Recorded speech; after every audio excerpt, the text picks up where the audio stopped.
Good morning, my friends. Today I'm going to show you why it is so important to have a spill pan located underneath your water heater. Plus, I'm going to show you the proper way to position it.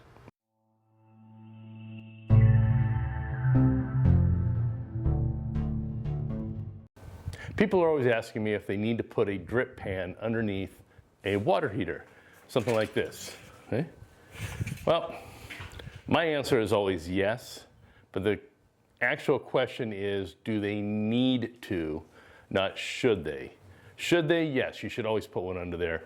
There are a few exceptions, which I'll go over in a little bit. But yes, you should put a spill pan underneath your water heater. And today, I'm going to show you why. Today is not going to be a video on how to change out a water heater. Today it's strictly based on why you need to put a spill pan underneath your water heater and how to do it. This water heater back here does not have a spill pan and it started leaking, and I'm going to show you the damages it caused. Now, besides everything just being wet, all these stains on the drywall here in the front and on the sides over here, that's water that soaked into the drywall causing damage. The alcove where this water heater sits, two of the walls share with the inside of the house. So this wall here and the back wall both go towards the house. This wall over here, that's the outside of the house. But two walls share the inside. And why that's important, I'll show you once we get the water heater taken out. Now we can see the alcove here a little bit better now that the water heater is out. And this area, well, it's just kind of all flooded with water. It's all wet. And you can see here on the sides how the water, well, you know, all the stains here, the water is wicked up all the way around here, out here, down here, and along the front. And while you can't really tell in the video, and while that looks like dirt in the back, a lot of that is actually mold. So what I'm going to do today is I'm going to get rid of all the water damaged drywall. We're going to cut out around the alcove about 8 to 12 inches up all the way around. The base here, we're going to take out that drywall. Once all that's out, then I can assess what it looks like behind it and see if the water got in behind there. If there's any damaged insulation, we'll have to replace that. If the base is so waterlogged, we're probably going to have to remove the whole base. We'll put a steel stand in there instead of the wooden drywall base. I start by using a multi-function tool, aka oscillating tool, to cut through all the damaged drywall on the walls in the alcove. Now, once I got all the walls taken out, I removed all the wet drywall on the top of the platform, along with any nails or screws that were holding the drywall on. Then I proceeded to cut through and remove all the water damaged drywall on the front of the platform. Now that I got all the drywall cut out, I can assess the damages a little better. We actually caught this pretty early, thank God, because the insulation that's in the walls is not wet at all. So that means the water didn't soak through the drywall enough to get into the insulation, into the wall cavity. If it did, then we'd have to go in the house, we'd have to check the drywall on that side of the house and pull the baseboards to see if any water got in there and if that has to be repaired. So we're good there. I even reached my hand down in behind there and there's no water down in there. The wood top here, it actually can be salvaged. We got the drywall off of it. The wood is a little bit wet, but it's not too bad. We are going to put an overlay on top of that, so we're going to get another piece of plywood and put it on top of this. This is OSB.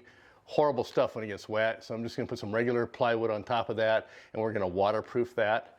The front here, the wood on the front's not wet, so we're good there. I reached down inside the wall on this side. This is an exterior wall, so there's no insulation. I reached down in there and felt down in there. There's no water down on the ground inside there, so we don't have to tear the base out. So that's one good thing.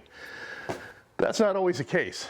I'm going to throw some pictures up here of another job did where the insulation, the wall cavities, the interior walls, everything was so water damaged that we had to do drywall work inside the house. We had to remove the platform. We had to re-drywall the whole thing up after it all dried. It was a big mess. We'll throw some screenshots up here so you can see what that's all about. In this first example, this is in a condo on the second floor. And yes, it is in a pan, but the pan wasn't connected to the drain pipe. So when it leaked, it flooded the patio closet it was in and soaked down into the unit below. This is the downstairs unit, and the water heater closet was flooded. And because it was sharing walls with the inside of the unit, this is what happened. The water soaked under the walls, into the bedroom, and out into the hallway. I helped out the guy below by using my wet vac to suck up as much water out of the carpet as possible, and I placed some air movers in there for a few days to help dry it out. But I told him that he's going to need to get a carpet company in there to do a full extraction and possibly pull the carpet, replace the padding, dry out the carpet, and then re-tack it down. Back upstairs, I made sure to hook up the pan to the floor drain when installing the new water heater. In this next example, we have another condo, but this time on the first floor. And while we didn't have to worry about leaking into another unit below, this back wall here does back up to the closet in the master bedroom. When I remove the drywall in the closet, you can see all the mold on the back of the drywall, as well as on the back of the drywall that goes to the water heater closet. Then I cleaned up the water heater closet, patched the walls in the bedroom closet, and textured, primed, and painted them. You'd never know there was a leak before. Back out in the water heater closet, I placed a 6-inch platform I built. Then installed a spill pan and attached a drain pipe so any future leaks will drain safely to the outside. Then I installed the new water heater and got it all hooked up. Now the reason for the platform is because the drain pipe on the spill pan needs to have a slope, which I couldn't do if the pan was sitting right on the ground. Plus, I would have had to drill through the footer inside the wall. By raising the pan up, I was able to maintain a slope on the drain pipe while drilling a hole to the outside above the footer in the wall. Now these next two cases have some extensive water damage.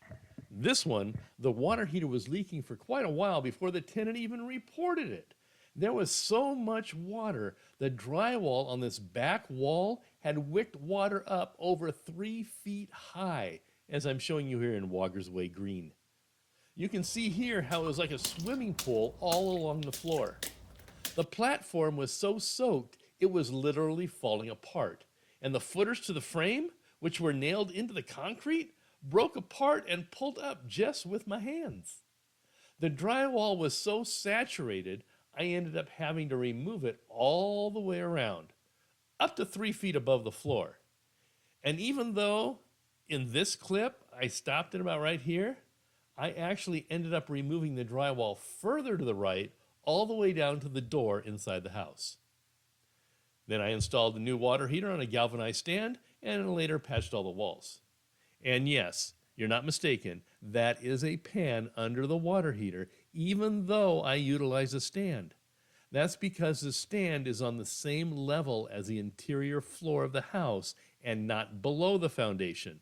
Therefore, I needed a pan with a drain pipe to divert any leaks in the future safely to the garage floor below the foundation. And just when you think it couldn't get any worse, we have this job. The water heater on the far left of this platform shares the platform with the HVAC unit. It leaked so bad, we had to remove all the drywall from the platform. And underneath the platform on the right side was the cavity for the HVAC unit's return. So it was lined inside with insulating panels and sealed tight, so all the water that was in there, it was trapped like a swimming pool. When I removed the drywall and those panels, about 5 gallons of water came pouring out from underneath that platform. I had to remove the left side of the platform entirely and all the wall insulation since they were so damaged. Now luckily the top where the HVAC unit sat wasn't damaged, but there was no longer any support on that left side. So after cleaning everything up, I had to frame up that left end with some support, install all new insulating panels inside the frame, and seal them tight to give as much efficiency to the HVAC system as possible. Of course, everything was treated with a mold inhibitor. New insulation installed in the walls, and the platform re-drywalled, along with all the walls. Then it was just a matter of installing a galvanized stand and hook up the new water heater. And this time, I did not need a spill pan on the stand under the water heater, since the stand was sitting on the ground below the foundation. Therefore, any future leaking would just spill over the stand onto the garage floor instead of under the wall into the house. Now you have an idea on the extent of the damages that could happen if you do not have a spill pan located under your water heater. And a little bit later, I'm going to go over what it would cost the homeowner to fix everything that we're doing today, and what it would have cost them if there was a spill pan in place. And before I show you the proper way to position the spill pan underneath your water heater, go ahead and position your finger on that thumbs up like button down below if you like what I'm putting out there. And I'd appreciate it if you could subscribe also. That just helps you view more of those awesome videos that I'm putting out there. Now, the proper way to position the spill pan is with the hole in the pan facing towards where you want the drain pipe to be. And that's normally in the front, but sometimes we've had it come out to the side. So it depends on wherever your drain pipe is going to go. Okay? And you want to make sure that drain pipe goes to, well, safely onto the floor of your garage, or if you have a floor drain in your garage, awesome, put it right over that. Here in Vegas, we really don't have floor drains in our garages. You just want to make sure that it's directed away from the platform and away from the walls of the house. Also, if you have a lot of stuff on the floor in your garage, you might want to maybe direct the drain pipe through the wall to the outside if possible. Because otherwise, if it starts leaking, all that stuff on your floor is going to get wet if it's in the path of the water. Also, don't just leave that gapping hole in the pan without putting a drain pipe on it. I've seen it many times. They put the pan under there, but they don't put the drain pipe on there. What's the purpose of the pan if you're not going to put the drain pipe on there? You just got a big gapping hole in the side. So when it starts to leak, water's just going to spill out onto the platform anyway. So you did the hard part already. You put the pan under there. Go ahead and put the drain pipe on there.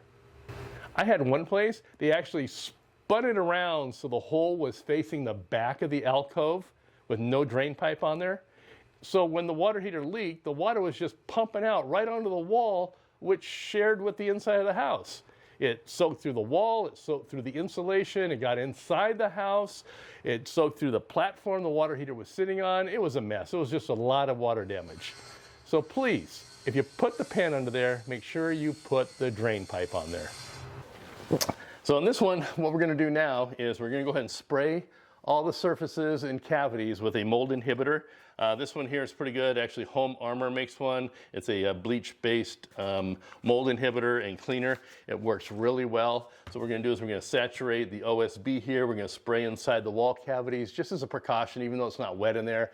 Always, anytime there's any possibility of water damage or water leakage, we always treat it just as a precaution. So we're going to treat all the areas as a precaution. We're going to let this set actually probably for about a week. We're going to let it dry out. Now, the tenant here won't be without a water heater in the meantime. What we're going to do is we're going to put the water heater off to the side over here. We're just going to put it on a stand. We'll put it up here. We'll hook it all up. So they'll still have hot water while this is drying. We'll come back once it's all dry, and then we'll drywall it all in, finish it all up, and then we'll move the water heater back into the alcove. So that's our step right now. Let's go ahead and spray it up and get that other water heater in here. Okay, we installed our new water heater. We put some extra long lines on it so we can reach out to where it's at. We just set it out outside the alcove so the alcove can dry out, and that way in a couple days we'll come back, we'll drywall it and finish it all off, and we'll move the water heater into the alcove. So as you can see, we got the new water heater sitting on a galvanized stand right now. If the alcove in there was so bad that we had to rip it all out, then we would have put one of these stands in the alcove area and put the water heater on top of the stand.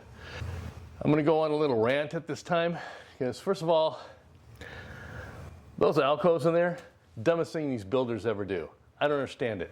First of all, you're making them out of wood and drywall. Two things that are not compatible, let's say, with water. And every water heater is going to leak. The only water heaters that don't leak are the ones where something else goes wrong with it, like the control valve or the guts or something that goes bad before it leaks. But otherwise, every water heater is going to leak eventually, and that's going to get wet. What is the thought process about putting an item on top of drywall that is inevitably going to leak? It's the dumbest thing they ever thought of. I don't know why the builders just don't build the base in there. They can leave the alcove, just don't build the base. Put one of these stands in there and put the water heater on the stand. It makes much more sense, and it's a lot cheaper for the builders. One of these stands they can put in there for less than $60. And I know the labor for someone to frame that out, put the wood on there, drywall it, finish the drywall is a lot more than $60. And when they buy these things in bulk because they're building hundreds of homes at a time, I know it's going to cost them even less than that. If the water heater is just on a stand, a freestanding stand, you don't need to put a spill pan underneath it, because the spill pan is to protect the walls from the water seeping in there and getting into the house. So you put the pan under there, water gets in the pan, we put a drain pipe on here out to the floor of the garage. So when it leaks, water builds up and it comes out safely onto the floor of the garage, not into the house. But if you put a freestanding stand, you don't need that, because if it leaks, it's just going to spill over the stand and onto the floor anyway. So I just don't understand why they build those. It just baffles my mind. So, but they do. It's everywhere here in the Vegas Valley. It's all you see where water heaters are located. And they're almost inevitably sharing at least one wall with the interior of the house. So now if it leaks in there, you got mold issues, you got all kinds of issues with whoever's inhabiting the house, whether it's the owner or it's a tenant. So it just doesn't make sense to me. And if you put a pan under it, then you're fine. The only problem is when they build the houses, they put the water heater in, they don't put a pan in there. So if they're gonna build those bases, at least put a pan under the water heater when you put the water heater in. Okay? So any builders out there that are watching this, can you maybe not build those, or at least put a pan under the water heater? I mean, right now for the homeowner, this is a rental property, so the homeowner, not only are they going to have to pay for us to do a water heater exchange, now they have to pay us to do all the mold remediation, get all the demo out of there, another trip for us to come back to re-drywall it and finish it all off, plus another charge to drain the new water heater and relocate it back into the alcove. So there's all kinds of costs involved when you have a leak in there and you don't have some way to contain the water. Now, is a pan required? Of all the codes that are out there, okay, is a pan a code? Well, here in Clark County, it does say that a spill pan is required if, when a water heater leaks, it will cause damage. I'm going to freeze myself right here because I've been called out on this point. So, is a spill pan under a water heater required by code? Well, here is the section in the Residential Code of Nevada as adopted from the International Residential Code. In Chapter 28, Water Heaters, under Section P2801.6, Required Pan, it states, where a storage tank type water heater or a hot water storage tank is installed in a location where water leakage from the tank will cause damage, the tank shall be installed in a pan. Then it continues regarding the construction specifications of the pan. Then I've been told that if there wasn't a pan installed originally, then it's grandfathered in and a pan is not required for a replacement water heater. Well, I beg to differ. Prove it then. Let's go back to the code. So a little further down, still in Chapter 28 Water Heaters, but now under Section P2801.6.1, it states, where a pan drain was not previously installed, a pan drain shall not be required for a replacement water heater installation. So it's the drain on the pan, not the pan, that isn't required in those situations. So those naysayers, they're just not reading the code correctly, or they're getting their information secondhand from someone else who got it from their sister's cousin's best friend whose uncle is a plumber. Okay, as I said, this is not a video on how to install a water heater, so I'm not going to go through the installation of this water heater, redraining it, moving it back into the alcove. What I will do, though, is I'm going to show you some pictures here of a prior job where we had to do the same thing, because I want you to see how the pan is under the water heater, how the drain pipe is on the pan, which diverts the water, if it leaks, away from the alcove and onto the floor of the garage, below the foundation of the house, so it doesn't get into the house, it safely goes onto the floor of the garage. Now I want to give you a rundown on the cost involved to just change out the water heater, as opposed to having to do all this other repair, which is the demo, the mold remediation, the re-drywalling, and re-draining the water heater, moving it into the alcove, and reconnecting it back up. So let's throw some figures up here. Start off, it's the basic water heater installation. Now this is just swapping out a 40 or 50 gallon water heater. All the existing lines and fittings stay in place. This is just the water heater alone being changed out. Then we had to add a sediment trap, which is required by code. We needed new water supply lines on the incoming cold and the outgoing hot. For the TPR, that's a nipple on the TPR valve and a new stainless corrugated supply line going to the stub out in the wall, and any minor alterations to the stub out if necessary. And then finally we have the spill pan with a drain on it. Now the cost for each one of these items is, well, for the basic water heater installation, $949. To put the sediment trap on, that's another $32.22.